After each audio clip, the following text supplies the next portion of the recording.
I am supporting DeSantis. I see the real sincerity. I'm a DeSantis guy. This is my emergency message to you, Mr. President. Mr. President, I know you've tried to reach out and I missed the call. I'm only for DeSantis and that I've abandoned you.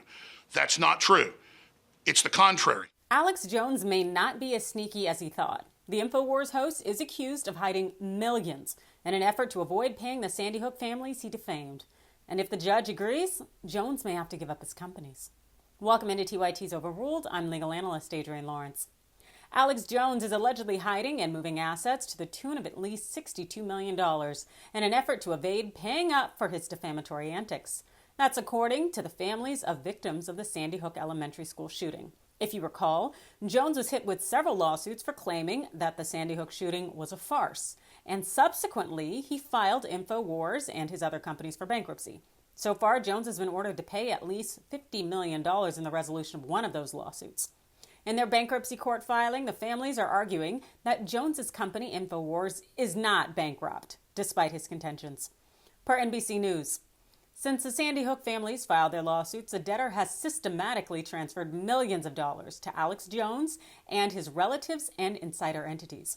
The filing reads, it claims to owe a massive secured debt to an insider that was first documented as a loan when the Sandy Hook families were securing key wins in Connecticut and Texas.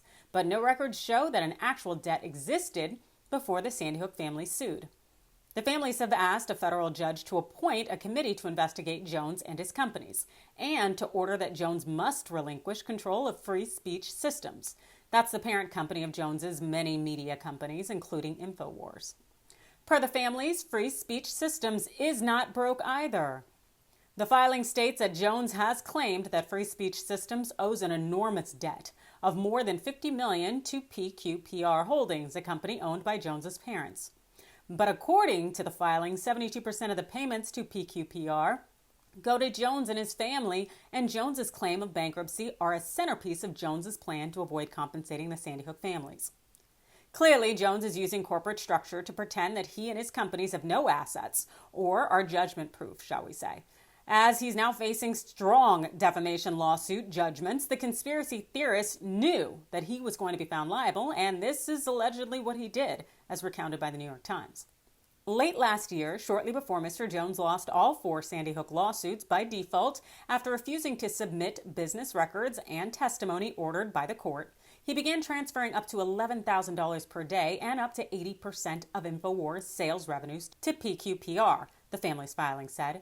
InfoWars' explanation for the payments has shifted over time, with the company's representatives most recently saying that the money was payments on debts to PQPR for merchandise. Alex Jones, a man who notoriously lies about established facts, is suddenly claiming to be bankrupt on the heels of accountability.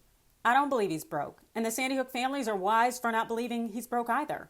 During the Texas defamation trial earlier this month, a forensic economist testified that Mr. Jones is a very successful man, and that his and Free Speech Systems' combined net worth likely fell between $135 million and $270 million. You can't suddenly tell me that Jones has no assets whatsoever and is now deep in debt. What the man doesn't have is integrity, decency, and any kind of intelligence. Remember a few months ago when the federal government let him know that they were going to come for him in some way if he filed an illegitimate bankruptcy filing, which he ended up retracting? The man's not very smart. So I would imagine that if the judge were to grant this investigative committee to look into his assets, it'll probably find something rather easily. And then this whole bankruptcy I'm broke thing won't be a good look for Jones at all. In fact, he'll probably end up having to maybe pay. We'll see. You let me know your thoughts in the comments below. Hit that like and follow button, and thanks for watching.